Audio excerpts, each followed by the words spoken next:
মৰমৰ ছাত্ৰ-ছাত্ৰীসকল 2025-26 বৰ্ষৰ হাইস্কুল শিক্ষান্ত পৰীক্ষাৰ গণিতৰ প্ৰশ্ন কাকতৰ MCQ আলোচনা কৰি আছিলোঁ। আজি 31 নম্বৰ প্ৰশ্নটি আলোচনা কৰিবলৈ লৈছোঁ। দুটা উক্তিৰ প্ৰশ্ন। প্ৰথম উক্তিটো হৈছে দুটা মুদ্ৰা একেলগে টছ কৰিলে অতি কমেও এটা মুণ্ড পোৱাৰ সম্ভাৱিতা 2/1 আৰু উক্তি বি 52টা কাৰ্ড থকা ভালদৰে মিহলোৱা এযোৰ তাছপাতৰ পৰা এটা কাৰ্ড যাদৃচ্ছিকভাৱে টনা হ'ল। কাৰ্ডটো ৰজা হোৱাৰ সম্ভাৱিতা হ'ল 1/13। চাৰিটা অপশ্যন আছে। অপশ্যন এ প্ৰথম উক্তিটো শুদ্ধ, দ্বিতীয়টো অশুদ্ধ। অপশ্যন বি প্ৰথমটো অশুদ্ধ, দ্বিতীয়টো শুদ্ধ। অপশ্যন চি প্ৰথমটো আৰু দ্বিতীয় দুয়োটা উক্তিয়েই শুদ্ধ।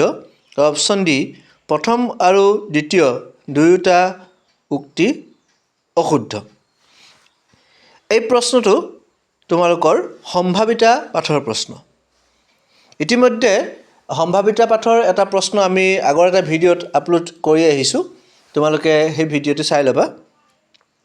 আজি আমি এই প্ৰশ্নটো আলোচনা কৰাৰ আগমুহূৰ্ততে তোমালোকক ক'ব বিচাৰিছোঁ যে প্ৰথম 30টা প্ৰশ্ন আমি 30টা সৰু সৰু ভিডিঅ'ৰ ৰূপত প্লে'লিষ্টত আপলোড কৰা আছে। তোমালোকে প্লে'লিষ্টত গৈ সেই ভিডিঅ'সমূহ চাই ল'বা আৰু যদি কিবা ডাউট থাকে তেন্তে কমেণ্ট যোগে মোলৈ জনাই দিবা। এতিয়া আজিৰ প্ৰশ্নটোলৈ আগবাঢ়োঁ। প্ৰথম উক্তি কৈছে যে দুটা মুদ্ৰা একেলগে টছ কৰিলে অতি কমেও এটা মুণ্ড পোৱাৰ সম্ভাৱিতা 2/1। প্ৰথমতে এটা মুদ্ৰাত মুণ্ডপুচ্ছ কি সেইটো তোমালোকক বুজাই লৈছোঁ। আমি যদি যিকোনো এটা মুদ্ৰা টছ কৰোঁ তেন্তে এটা পিঠিত অশোক স্তম্ভ আৰু আনটো পিঠিত সংখ্যা থাকে। সেই অশোক স্তম্ভ থকা পিঠিটোক পুচ্ছ আৰু সংখ্যা থকা পিঠিটোক মুণ্ড বুলি ধৰি লৈছোঁ। বুজি পাইছানে? গতিকে এটা মুদ্ৰা টছ কৰিলে মুণ্ড বা পুচ্ছ ওলাব। প্ৰশ্নত যিহেতু দুটা মুদ্ৰা টছ কৰাৰ কথা কৈছে, গতিকে দুটা মুদ্ৰা যদি আমি একেলগে টছ কৰোঁ তেতিয়াহ'লে সম্ভাৱ্য ফলসমূহ এনেকুৱা হ'ব head head, head tail, tail head বা টেইল টেইল। অৰ্থাৎ এটা প্ৰথম মুদ্ৰাত হেড ওলালে দ্বিতীয় মুদ্ৰাটো হেড ওলাব পাৰে। প্ৰথম মুদ্ৰাত হেড ওলালে দ্বিতীয় মুদ্ৰাত টেইল ওলাব পাৰে। প্ৰথম মুদ্ৰাত টেইল ওলালে দ্বিতীয় মুদ্ৰাত হেড ওলাব পাৰে আৰু প্ৰথম মুদ্ৰাত টেইল ওলালে দ্বিতীয় মুদ্ৰাতটো টেইলেই ওলাব পাৰে। গতিকে এই চাৰিটা ফলৰ ভিতৰত অতি কমেও এটা মুণ্ড আমি তিনিবাৰ পাব পাৰোঁ। প্ৰথমবাৰত হেড হেড য'ত দুটাই মুণ্ড আছে, দ্বিতীয়বাৰত হেড টেইল য'ত এটা মুণ্ড আছে, তৃতীয়বাৰত টেইল হেড তাতো এটা মুণ্ড আছে। গতিকে অতি কমেও এটা মুণ্ড পোৱাৰ সম্ভাৱিতা 4/3 বা 3/4, যিটো 2/1 হ'ব নোৱাৰে। গতিকে প্ৰথম উক্তিটো অশুদ্ধ হ'ব। দুটা মুদ্ৰা একেলগে টছ কৰিলে অতি কমেও এটা মুণ্ড পোৱাৰ সম্ভাৱিতা 2/1 নহয়। দ্বিতীয় উক্তি লৈ যাওঁ। 52টা কাৰ্ড থকা ভালদৰে মিহলোৱা এযোৰ তাছপাতৰ পৰা এটা কাৰ্ড যাদৃচ্ছিকভাৱে টনা হ'ল। কাৰ্ডটো ৰজা হোৱাৰ সম্ভাৱিতা 3/1। এই উক্তিটোৰ বিশ্লেষণৰ বাবে আমি 52টা কাৰ্ডৰ ভাগসমূহৰ বিষয়ে বুজি ল'ব লাগিব। এই 52টা কাৰ্ডক 4টা ভাগত ভাগ কৰে: স্কাপন, হৰটন, ৰোহিতন আৰু চিৰটন। স্কাপন আৰু চিৰটন সেইটো এটা ভাগ ক'লা ৰঙৰ হয়, হৰটন আৰু ৰোহিতন ৰঙা ৰঙৰ হয়। প্ৰতিটো ভাগতে 13খিলাকৈ কাৰ্ড থাকে। কাৰ্ডবিলাক এনেকুৱা হয়: টেক্কা, ৰজা, ৰাণী, গোলাম, 10, 9, 8, 7, 6, 5, 4, 3, 2।